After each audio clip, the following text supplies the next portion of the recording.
Oi, gente, bom dia. Mas hoje o nosso foco vai ser fazer a ligação da cultura de ESG com a comunicação corporativa, tanto interna quanto externa. E para isso, a gente tem aqui com a gente hoje a Cristiane Malfatti. É uma pessoa que eu convivi durante muitos anos da minha carreira, tem uma referência muito positiva em relação ao trabalho, à competência, tudo que eu vi realizar quando a gente esteve juntas. E eu queria, Cris, te pedir então para você se apresentar. Fala um pouquinho de você de hoje, do tanto de que você evoluiu aí na carreira. Eu sei que você tem uma proximidade, seja com a academia, com consultoria, com empresa. Você está passeando em diversas áreas aí, levando essa bandeira de comunicação e sustentabilidade. Fala um pouquinho. Bom, em primeiro lugar, bom dia.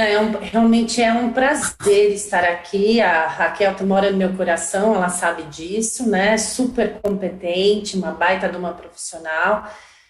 A gente trabalhou realmente muito tempo juntas, então a gente pode uma falar da outra de forma bastante genuína, né? Depois de 30 anos dentro de instituições, de organizações, né? Eu resolvi aí alçar uma carreira de empreendedora, né? Hoje eu sou a sócia-diretora do Instituto Marca e Reputação. Trabalhamos com gestão de reputação, né? E isso envolve aí desde pesquisa, auditoria de stakeholders até um diagnóstico, ajudando as empresas a direcionar os seus planos estratégicos no que se refere à gestão da reputação, mas também agora ESG, sustentabilidade, enfim. Mas também quando eu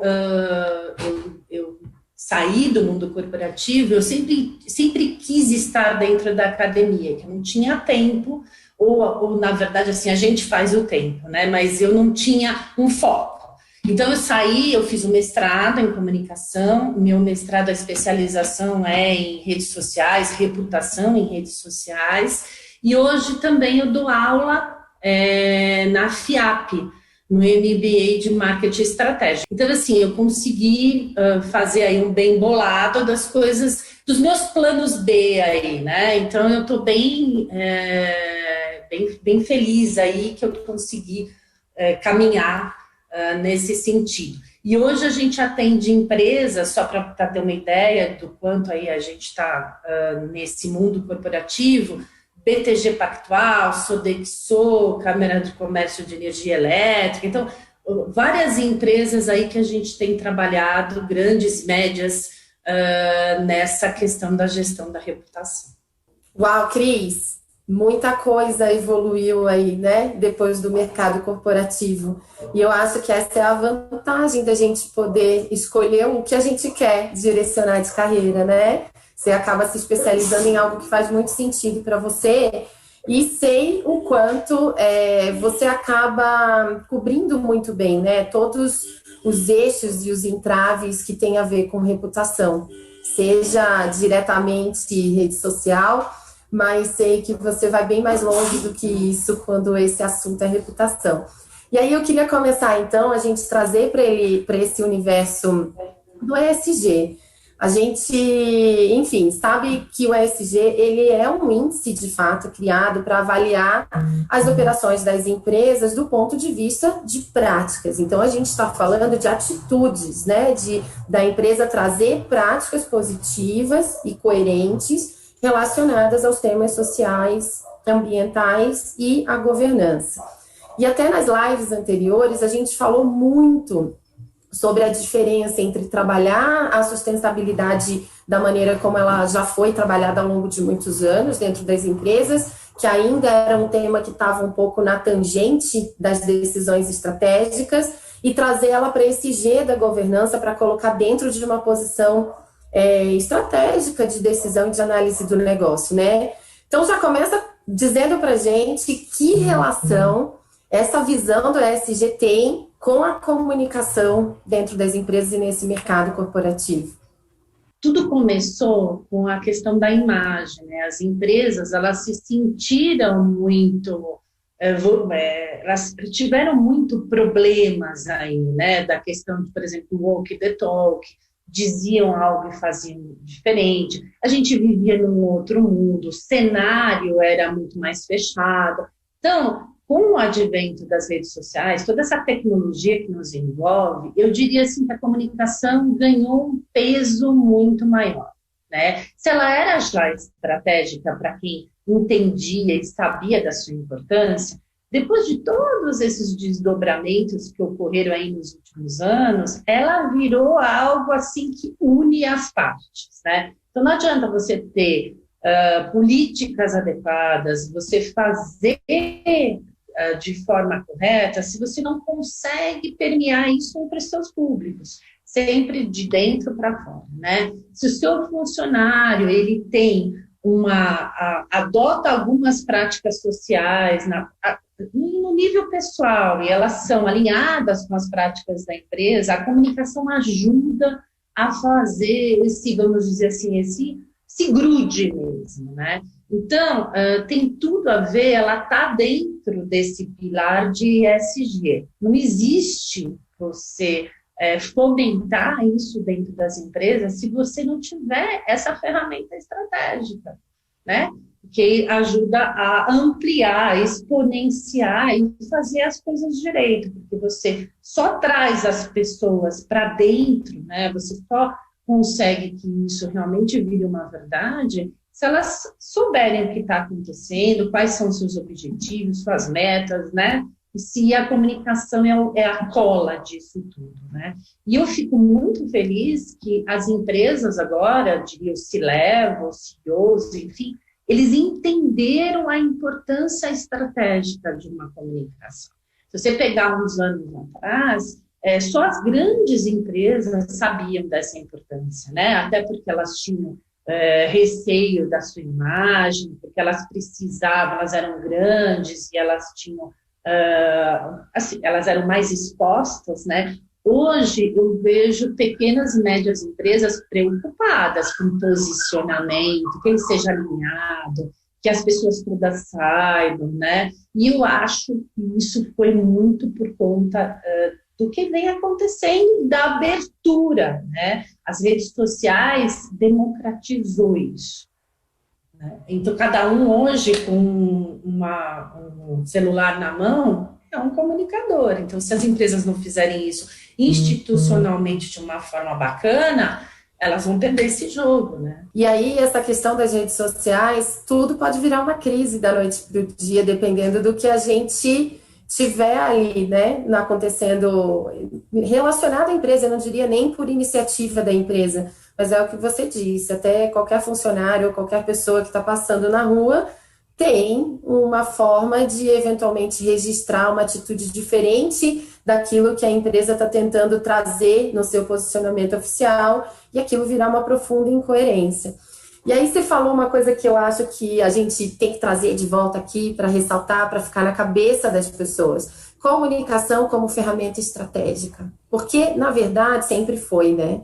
Comunicação é uma ferramenta estratégica, não só quando a gente está falando de temáticas ambientais, temáticas sociais, potenciais impactos. Ela é uma ferramenta estratégica para mostrar a coerência de todas as práticas e atitudes relacionadas àquele negócio. Mas, graças a Deus e para o bem de todas as empresas e da sociedade, de fato, agora a gente está percebendo que esses CEOs, esses diretores estão trazendo realmente para se preocupar com essa estratégia junto com todas as outras do próprio negócio e da operação.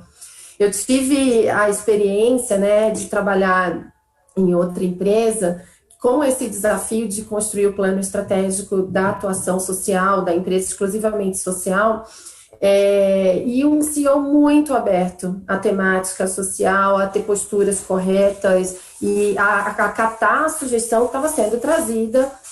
Afinal de contas, eu era a pessoa especialista, a gente tinha um suporte ali dentro, então ele era muito aberto a trazer. Mas ainda assim, tinha a questão de afinar o discurso, né, Cris? Porque aí, o jeito que você fala, a forma como que você se posiciona, às vezes, relacionados a alguns conceitos, ou relacionamento com comunidades e etc., pode colocar tudo a perder daquilo que institucionalmente está passando pela aprovação da área de responsabilidade social de comunicação. E aí, eu queria já até avançar um pouquinho aí nesse tema, porque eu sei que trazer isso para essa alçada da governança é um grande desafio, né? A gente está falando de um investimento num trabalho que é mudança de cultura. E na medida em que vem da alta governança, você vai cascateando, mas você precisa ter iniciativas que não são somente para a alta governança, quando a gente fala na mudança de cultura, né?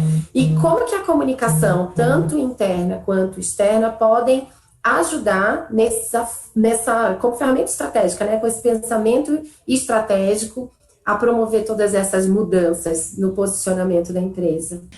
Hoje, tão importante quanto você definir uma cultura de sustentabilidade, né, numa empresa, e você alinhar, eu disse, ele falou bastante disso, você também falou, né? Sim. Não adianta você como uma parceira da empresa, ou a própria empresa definindo a sua cultura de sustentabilidade, simplesmente ver ações ou atividades que não sejam inerentes do negócio, né? Não cola, isso não vai para frente, tal.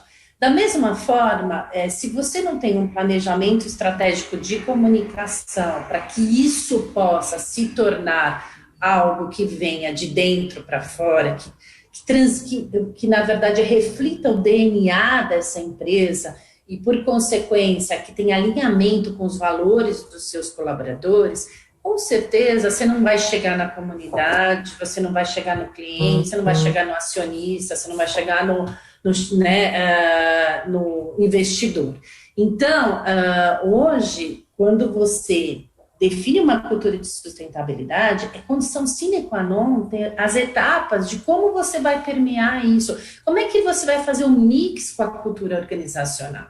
Né? Porque uma empresa, por exemplo, que é mais preocupada com o lado ambiental, por questões de negócios, dos seus produtos, enfim, tá no DNA dela. Então, genuíno, né? Daquilo que nasceu com ela. Então, não pode ter uma vertente mais de um lado que não reflita aquilo, né? Mas também tem questões, assim, que a gente está dentro de um novo contexto, né? Então, emergindo, né? As questões de diversidade, por exemplo, né? Hoje, se um porta-voz vai para um LinkedIn que seja, né? As empresas estão usando bastante o LinkedIn para poder tornar claro e divulgar o que elas falam, né? Só que esse alinhamento entre o que as pessoas falam e o que elas praticam, hoje isso está muito mais exposto, né? Então, de novo, implantar uma cultura de sustentabilidade, trazer aí todo esse lado da diversidade que está pulando, porque infelizmente as pessoas elas vão buscando coisas que estão mais em voga, né? Você não consegue ter um desenvolvimento bacana. Tem que ser algo que reflita o que de fato aquela empresa tem no DNA, o que ela acredita, para que seja genuíno e para que tenha sustentabilidade, né, seja perene, né? Então tá intrínseco.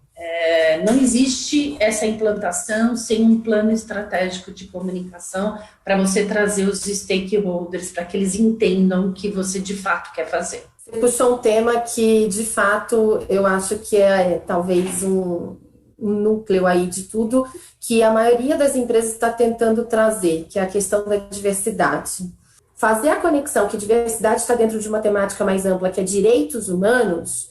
Quando a gente traz isso, falando do S, do ESG, eles ficam um pouco surpresos e congelados, né? E aí, sem dúvida, isso reflete para as decisões, mas para a forma de comunicar. O que adianta, talvez, você demonstrar um profundo respeito por um eixo dessa diversidade e não mostrar pelo outro eixo da diversidade?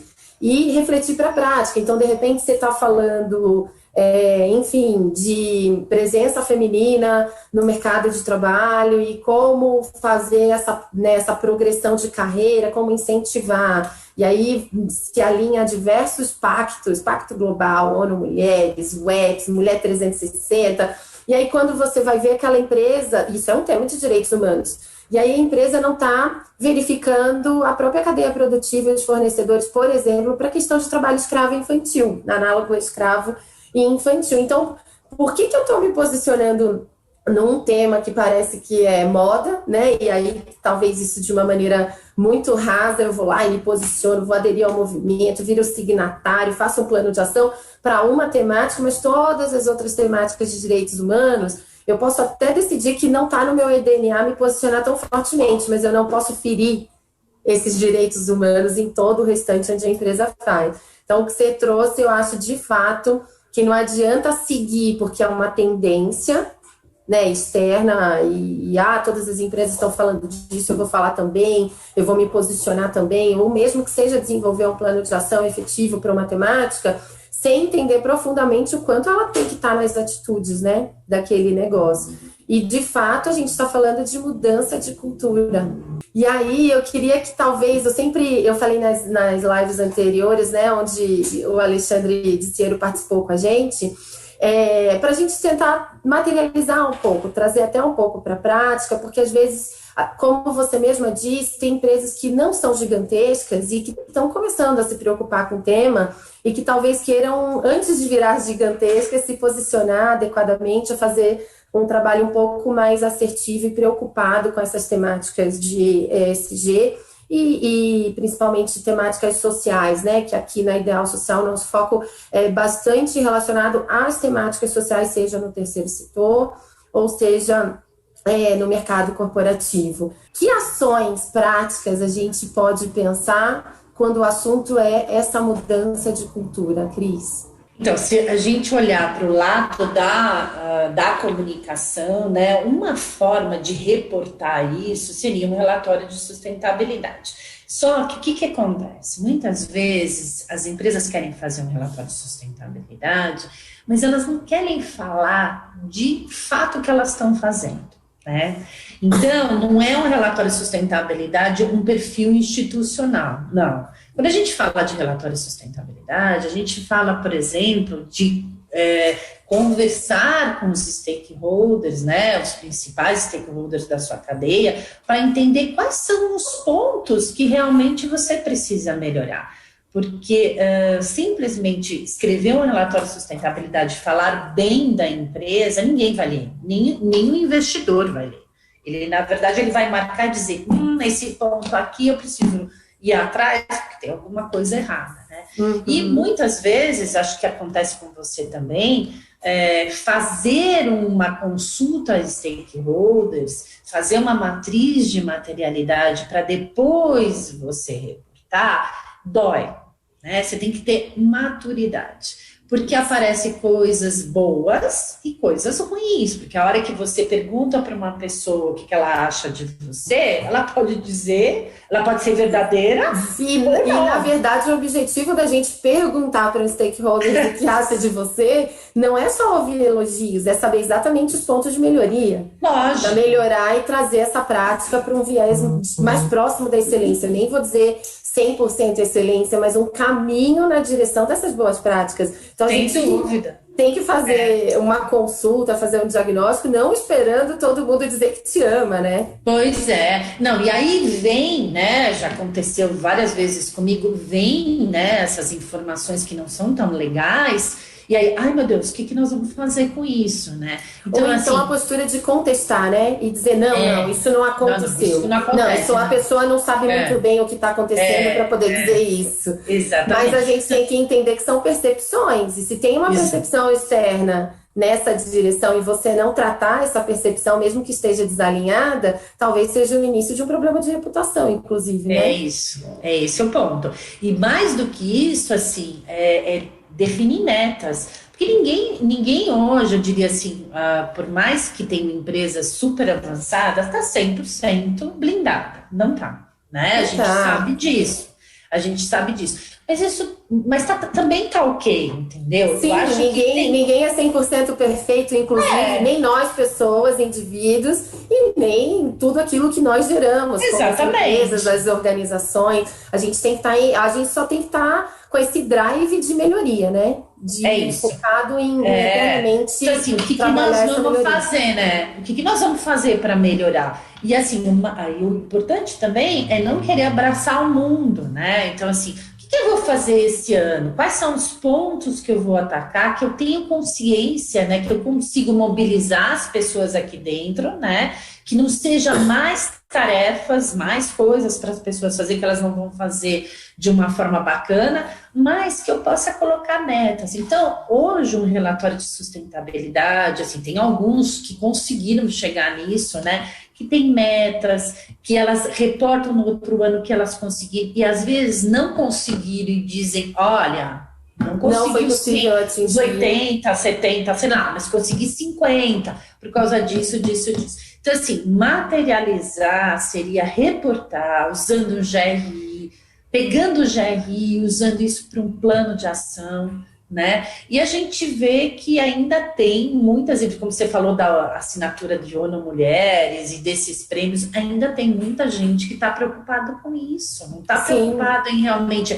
pegar essas informações, essas percepções. Bom, deixa eu trazer aqui e ver o que eu posso fazer para melhorar, né?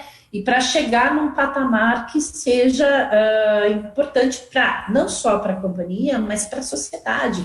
Porque hoje as empresas que não pensam na sociedade, depois da pandemia, eu acho que, na verdade, mudou muito a cabeça das pessoas, né? E dos dirigentes. E as pessoas viram assim, que se eu em volta não tiver condições, não adianta eu estar bem. Se você não estiver bem, você não vai poder comprar meu produto, você não vai poder, não vou poder te prestar um serviço. Então, assim, eu acho que essa coisa do egoísmo meio que deu uma melhorada. As pessoas viram que elas precisam das outras, né? Então, essa interdependência é algo que precisa estar no drive, né? Porque não só do ponto de vista de consumo, né, de quem pode consumir meu produto ou serviço, mas se a gente pensar em toda essa cadeia do negócio, você tem que atrair talentos. Você tem que conseguir ser uma referência para que a pessoa que sai de uma universidade queira trabalhar nessa empresa, ou para que talentos, enfim, pessoas que já têm algum destaque e podem ajudar numa inovação também queiram trabalhar nessa empresa. E tudo isso é você ser coerente com o que você diz e com o que você faz efetivamente. Então, precisamos uns dos outros, né? Por mais que a empresa tenha um sucesso enorme, ela não fez esse sucesso sozinha, ela precisa das pessoas, da sociedade que está vindo junto com ela nessa progressão. E se a gente pensar numa empresa que talvez não seja tão grande, né, a ponto já estar super estruturada para lançar mão direto de um relatório de sustentabilidade, seguindo um GRI, mas tem pontos ali que talvez possam ser um início, e você pontuou muito bem. Eu acho que primeiro, então, eu queria resgatar que você falou de conhecer esses stakeholders, dar voz aos stakeholders. A gente falou um pouco de diagnóstico social, inclusive na live com o Dicieiro. Quem não assistiu pode buscar lá atrás, falando de diagnóstico social, mas ele é uma das ferramentas. Existem diversas outras possibilidades de identificar essa fala, né, sobre o que pensam a respeito de nós, empresas. Então, acho importante quem está pensando em começar a trilhar um caminho, já pegar e captar essas duas dicas aí que você está falando. E aí você trouxe uma outra dica, que é da matriz de materialidade. Então, não só ouvir, mas saber priorizar, porque não dá para fazer tudo de uma vez, e pensar em materializar isso, né, sedimentar dentro de uma matriz. E você trouxe outro ponto que eu acho extremamente importante, que é a questão da meta e do plano de ação, e do relatório não ser algo estanque, de ele ser um instrumento de gestão que de um ano para o outro a empresa não tenha medo de dizer se ela avançou ou não, e dizer não avancei, inclusive, mas apresentar tudo o que foi feito, todas as preocupações e talvez todas as razões para não ter avançado, e até um redirecionamento dessas metas futuras em função do aprendizado. E aí, quase um roteirinho ali, né, Cris, do que fazer. Sim. Então, agora eu vou te pedir para ir um pouco mais nesse roteirinho, porque talvez nem todo mundo saiba exatamente o que é uma matriz de materialidade e nem o que é o relatório de sustentabilidade com a metodologia do GRI, que parece, às vezes, um monstro ali muito difícil de se seguir. Você fala em relatório de sustentabilidade, tem empresa que tem medo em dizer que vai assumir uma metodologia de um GRI para relatar, né, fazer o seu relato. Bom, GRI são indicadores, né, da Global Report Initiative, que é uma ONG, né, uma ONG que, na verdade, começou esse trabalho. Hoje a gente tem outros indicadores também. Hoje não é só mais o GRI, mas ele é o mais usado. E durante esse tempo aí em que ele existe, que eu acho que é uns 20 anos, né, mais ou menos, ele foi, na verdade, se adaptando ao que acontecia na sociedade. Então, esses indicadores, eles medem as questões sociais, ambientais, de governança, de desempenho econômico também. Então, faz um mapa, né, quase que um raio-x de como a empresa está frente a um grupo de empresas, né, que ajudaram a desenhar vamos dizer, essa régua. E essa régua, cada ano, ela vai ganhando aí mais um ingrediente, né? E com isso você consegue ver aonde a sua empresa está, né, perante esse parâmetro. Que, na verdade, você tem aí vários níveis, né? Sim. Onde você consegue ver o que você tem e o que você não tem ligado a essas questões. E vai desde a questão de produtos, serviço, direitos humanos, pessoas, social. É um mapa completo, né? E o GRI é hoje o indicador mais usado. Se você pegar e selecionar os 10 relatórios de empresas, né, grandes, com certeza elas fazem o GRI, pode até fazer outros, né? Mas o GRI está lá, né? Está lá. Cada ano você consegue ir comparando e vendo a sua evolução por conta desses parâmetros, né? Então, ele é muito usado quando você elabora um relatório de sustentabilidade. E a matriz de materialidade nada mais é do que você, ao ouvir os stakeholders, tá? Você faz um trabalho interno para ver o quanto externamente você é percebido sobre essas questões, que também estão refletidas no GRI, e o quanto a companhia, ela pensa, são percepções onde você diagnostica os temas materiais. Então, assim, quais são os temas que pegam? Vamos falar uma palavra mais críticos ali, de potenciais ou reais assim, impactos para a empresa. Para o negócio, para a empresa, enfim. E a partir desses temas críticos que você plota, você vê a criticidade deles, né? Os mais críticos ou menos críticos, e você consegue ver aonde você tem que atacar primeiro, para que E fazendo um ranking, né, Cris? Que é bem o que você falou. Não adianta a gente achar que a gente vai resolver tudo de uma vez. Mas exatamente. A matriz ajuda a gente a dizer por onde começar. Exatamente. É quase que um desenho é uma foto, na verdade, de como você está, como você é percebido, né? É aquela diferença entre você acha que eu acho que eu sou assim e você está dizendo... o outro me vê assim. E o outro me vê assim, né? Então, qual que é o meio termo aí, né? Porque também não quer dizer que tudo que os stakeholders falam faz link com o negócio, mas assim, sim.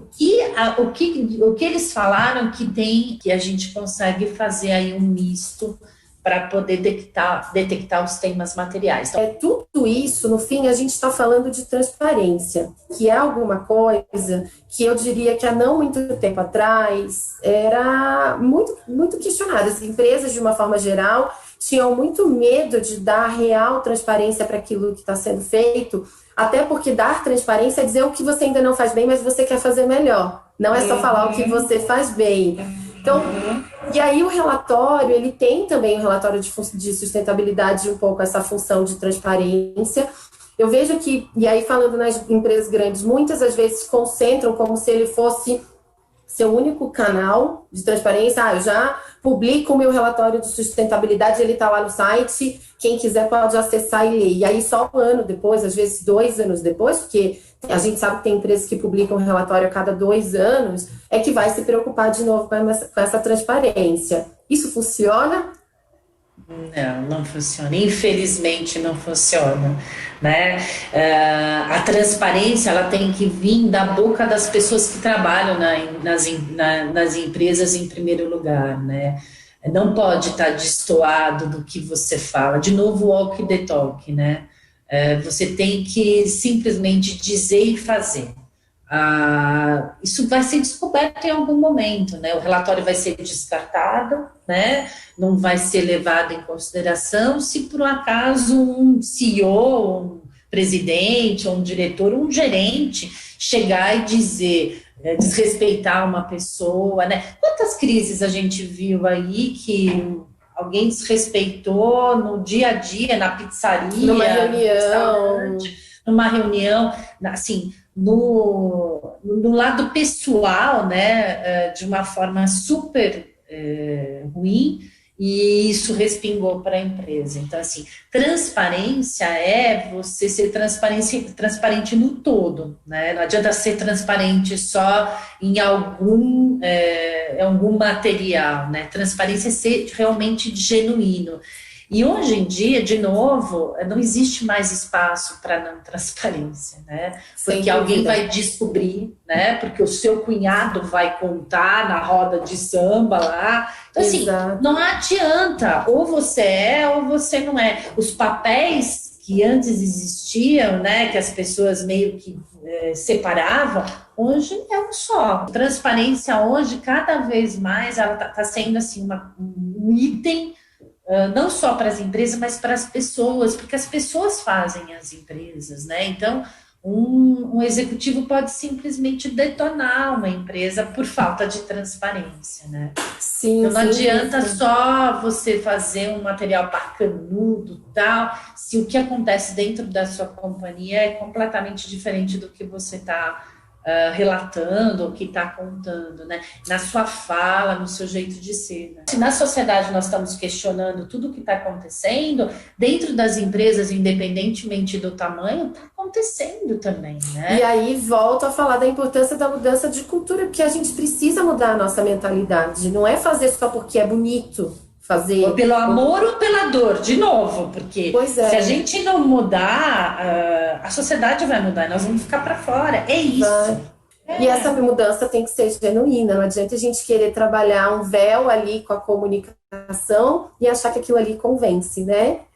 Vamos analisar o negócio. A comunicação não vai resolver os problemas. Eu brinco, né? Quando tem um problema enorme, isso é falta de comunicação. A gente ouviu muito isso já na vida, né, Raquel? Isso é falta de comunicação. Não, isso não é falta de comunicação. Comunicação é uma ferramenta estratégica que vai ajudar a potencializar. Agora, se o problema está aqui, ou é de produto, ou é de serviço, ou é de negócio, opa, vamos consertar. Tem que corrigir, porque a comunicação não vai tampar e segurar.